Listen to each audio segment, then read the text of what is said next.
Нұреке YouTube каналы үшін арнайы дыбысталды.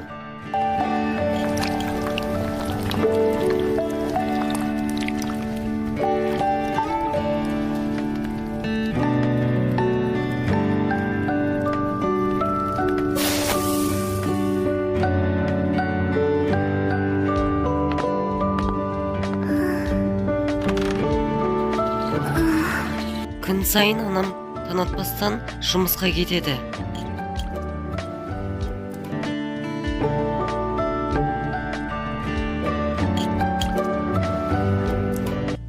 Өтінемін, шөп жинауға көмек керек.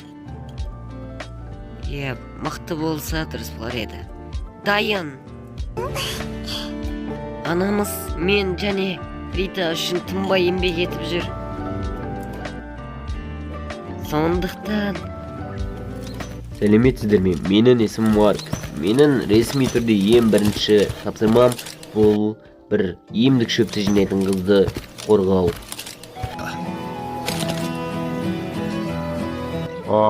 Таксиона ма? Ол аланың сыртында тұрады.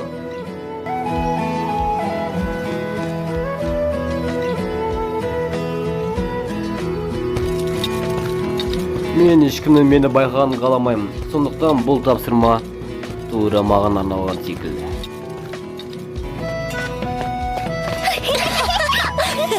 Жетіккөр! Өте бейбіт керемет жер. Осы еді ғой.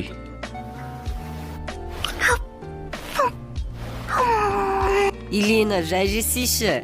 Сенің бетіне бесит тоятын болыпты ғой. Рахмет.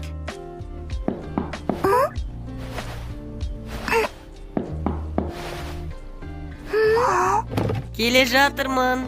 Кім бұл?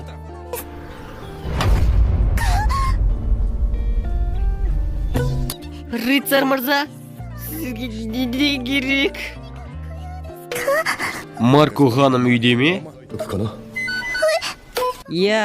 Марко деген мен боламын. Ол сіз бе? Мен сіздің тапсырмаңызбен бойынша келген едім. Сіз маған көмектесуге келдіңіз бе сонда? Мен сіздің қасыңызда шөп жинағында қорғаныш болам. Рат ауылының шөп жинаушысына қорғаныш болу? Сен шынымен бұл тапсырманы алғың келіп тұр ма? Саған одан да маңыздырақ тапсырмаларды табуға болады ғой. Жоқ, егер мені осындай скелет екенін біліп қойса, мен басым кетеді. Сондықтан да оны айтпай қойын. Мен кішкене шөптерді қызығатын едім, сондықтан бұл тапсырма мені қызықтырады. Содан ба? Онда сен шөп жинаушы қызбен кішкене мейірімдірек бол. Мейірімдірек? Өтінем. Осыны айтқан екен ғой, мейірімдірек бол деп. Айтыңызшы, рыцарь мырза, осындай сіз сияқты маңызды адам маған көмектескісі келеді ме? Мен кішкене шөптермен қызығатын едім. Мен өте қуаныштымын. Алғашқы тапсырмадан кішкене алаңдап тұрғаным-ай. Ол сезіліп тұрған жоқ шығар, я?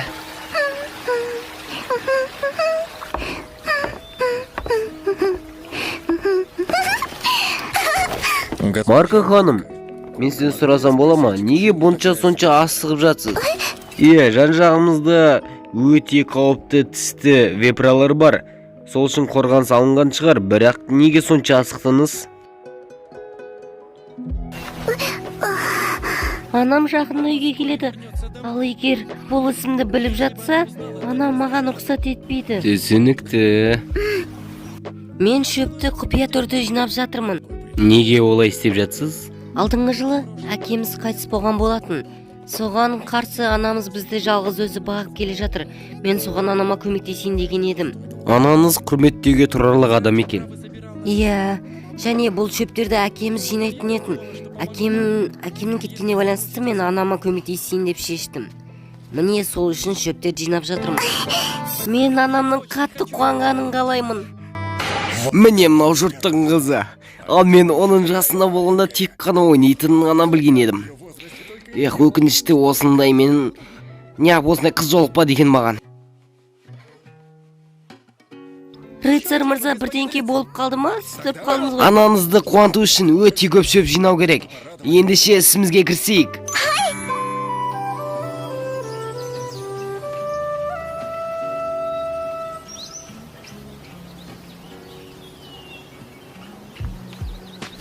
орманның тап ортасына келдік қой. Рыцарь мырза, мынаны қараңызшы.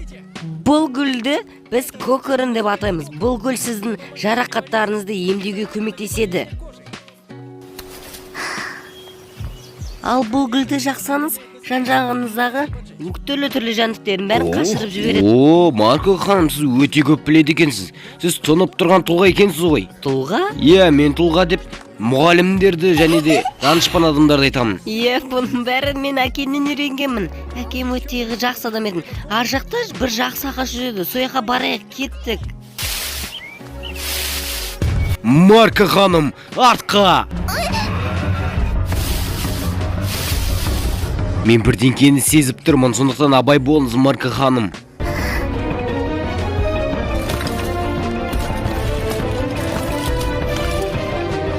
Құбыжақ.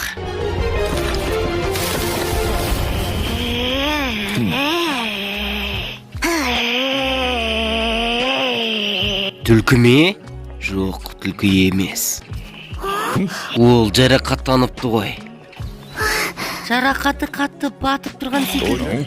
Кәне, бергел. Қорықпа. Көрдің бе, міне мүлдем қорқынышты емес. Бұл түлкі тек жай қорқып қалған ғой. Мен бұны қолдам көрмеген едім. Мүмкін іске асып кетер? Рыцарь мырза? Емделу.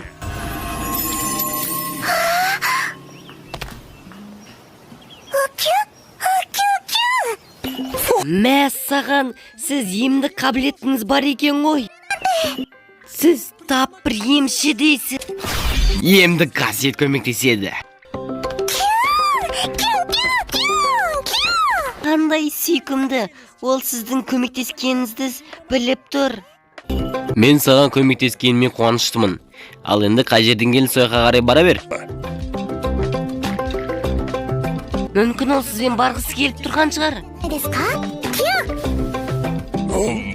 Сен сөйтіп ойлап тұрсың ба? Былай істейік, оған ат ойлап табайық. Түлкі жап-жасыл. Оған ойлап табады. Мүмкін қорылған балық, қорылған тофу, қалай? Оған бұл есімдер ұнамаған секілді. Бұндай жағдайда ендеше біздер құйрығы бау-бақшасы сияқты әдемі. Понто деген есім қалай? Понто болса қалай болады? О, саған ұнап тұр ма? Понто. Понто. Понто. Бала Понто. Жарайды, бала Понто. Менше менде жолаушы пайда болған секілді. Сен не айтып тұрсың, бұл жай әшейін тісті вепралар ғой. Бұл қалың тісті вепра емес, мен шынымен айтамын. Қанша жыл аңшылыққа шықсам да бұндай жануарды өмірімді көрмегенмін. Орманға мүлдем бармау керек. О, Сиона. Сен Маркоға бір тапсырма бойынша орманға жіберген бедің? Жоқ, Марко үйге қарап қалу керек етін. Менше ол қазанда сенің бір тапсырма бойынша бір кісімен орманға шыққан етін. Ал қазір орманда өте қауіпті бір жануар пайда болды дейді. Ол рыцармен шыққан етін, сондықтан оны алаңдаудың қажеті жоқ деп ойлаймын.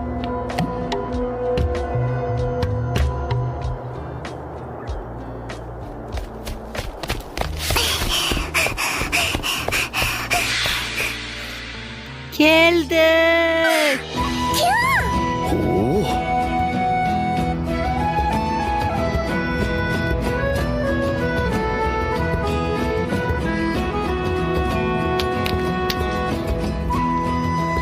Бұл мықты, бірақ өте қауіпті көрінеді. Марко ханым, біз қауіпсіздеу түсетін жерді іздегеніміз дұрыс болар. Абай болыңыз. Керемет, мен тура солай ойлаған едім. Қазір оның гүлдеген кезі. Ағаш жақындаған ағарған екен. Рыцарь мырза, көріністі тамашалан. Сізге көңілді болғанына қуаныштымын. Тоқтаңыз, Марко ханым!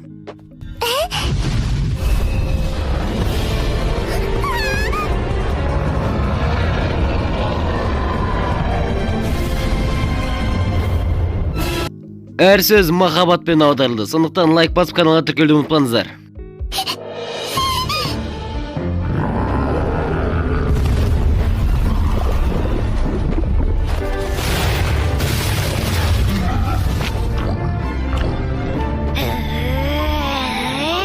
сонто сонша мазаланып кетті.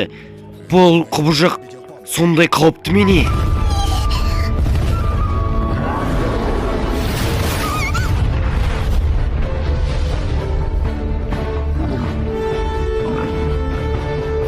Сізге зақымы тиген жоқ па, Марка ханым? Рыцарь мырза.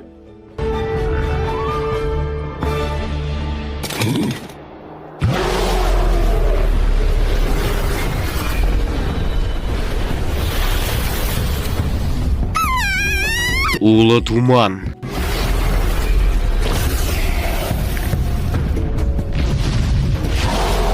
Бұл кесапат кесіртке Василис кесірткесі.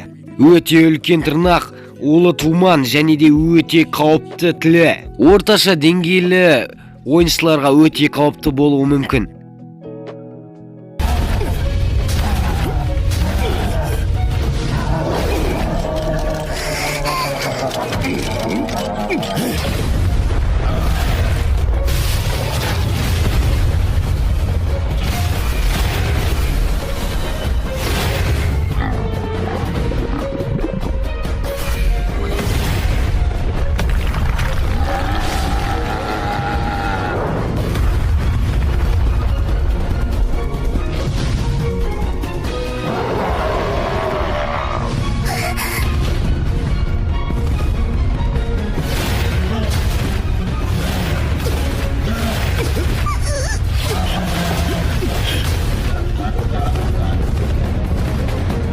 Бірақ мен оған қарсы тұра аламын, және бұл маған қиын емес.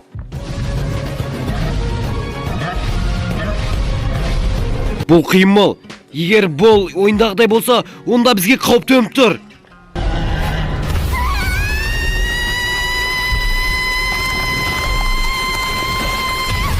Аспандық қорғаныш, тифті ата қорғанышы. Тас қайналуға менде қазір уақыт жоқ.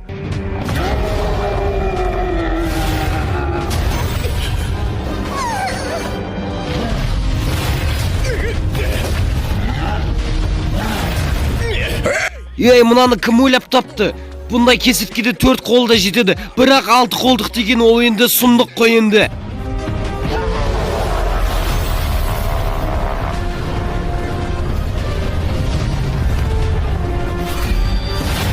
Білемін. Жоғары деңгейлі кластың қолданбалы қасиеті. Жердегі қылыш.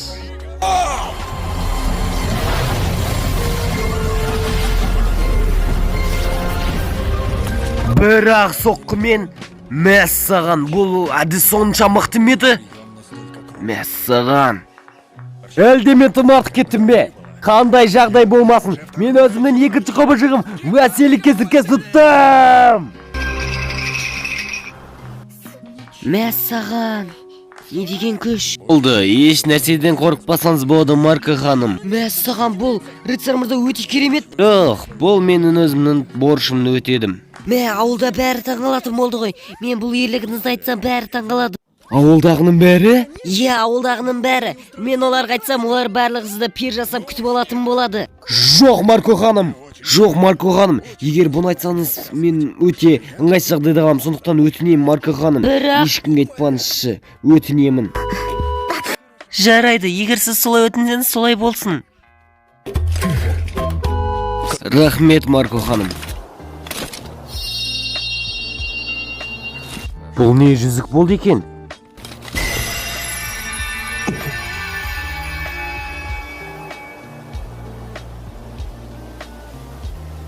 Мәссаған, не деген қорқынышты. Бұндай құбыжықтар ауылдың шетінде болмайды. Демек, бұны біреулер айдап алып келген. Иә, ол тісі бар вепірге қарағаны өте қатты қорқынышты. Марка ханым, бұл сіздің айтып жатқан вепіріңіз емес пе? Иә, дәл өзі. Ауылға қонақ жайлыға апаратын кез келген секілді ғой.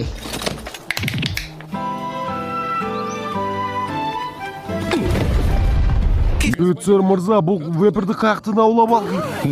Сыйлық ретінде мен тісімен рунасын ғана аламын.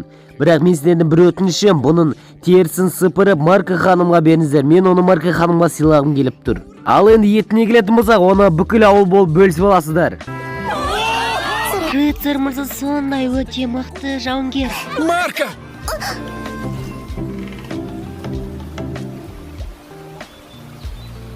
Анашым? Мені кешіріңіз. Анашым? Сен жарақаттамағаның қандай жақсы. Қызым саған бірдеңе болса не істер едім мен?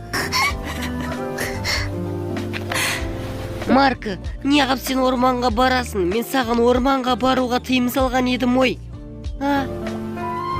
Мен шөп жинаған едім. Марка, сен... Ханым, мен сізден кешірім сұраймын. Мен сіздің рұқсатынсыз Марканы орманға алып кеткен едім. Сондықтан сізден өтінемін. Марка көріспаңызшы. Жоқ, ол не дегеніңіз? Жай, Марка сияқты өз ата-анасын қатты құрметтеп, өз ата-анасын жақсы көретін қыздарды жиі кездестіре бермеймін. Сондықтан айтып жатқаным ой. Иә, сізге үлкен рахмет. Айтпақшы, рыцарь мырза, сізге орманда ештеңе болған жоқ па? Біз орманда бір құбыжық пайда болды деп естігенде, өте қауіпті құбыжық. Ондай еш нәрсе байқағаным жоқ. Орманда барлығы менің күшіме сәйкес. Ешқандай қауіпті құбыжықты көрген жоқпын. Сондықтан алаңдамай ақ қойыңыздар. Сіздің онда жолыңыз болыпты, рыцарь мырза. Егер орманмен жүретін болсаңыз, абай болыңыз. Ояқта өте қауіпті құбыжық пайда болды. Иә, жолымыз өте қатты болған секілді. Марка, солай ма? Иә.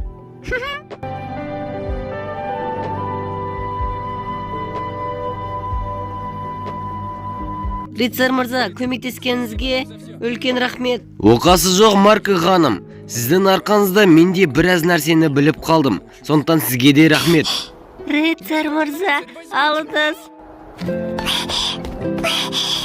Мәссаған, әдемі. Бұл маған ба? Иә, рыцарь мырза. Мінекей.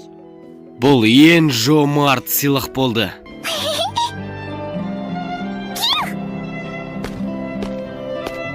Понта, рыцарь мырзаға қарап жүр. Эх, ендіше мен өз жолыма шығайын. Сіздерге алғысым шексіз, рахмет. Рыцарь мырза, тоқтаңызшы. Біз сізбен тағы да көрісеміз бе? Иә, міндетті түрде.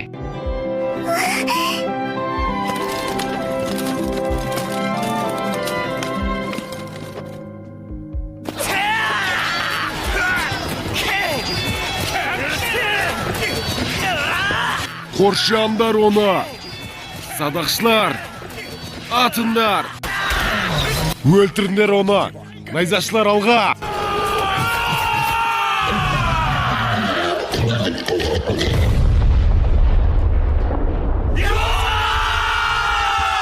Даян! Отлично!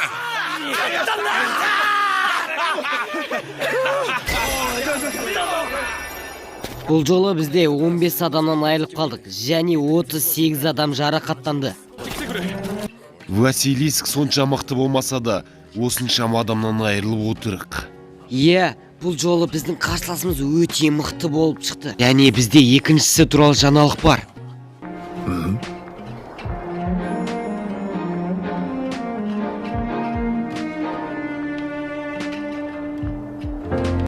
Тағы біреуі болды ма? Дәл солай, және ол бірақ соққымен өлген, және оны бір соққыны берген бірақ адам болып шықты. Бір өзі осындай құбыжықты өлтірді ме? Өз көзіме өзім сене алмай отырмын.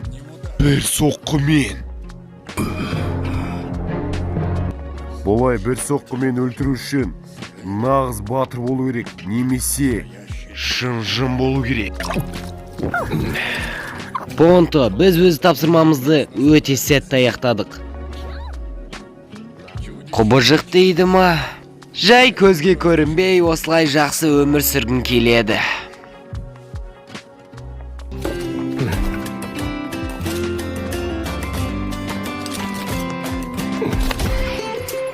Бірақ ертең бұдан да қиынырақ тапсырма алып көремін ғой деймін. Нұреке YouTube каналы үшін арнайы дыбысталды. Сіздермен болған мен Нұреке, қош, сау болыңыздар.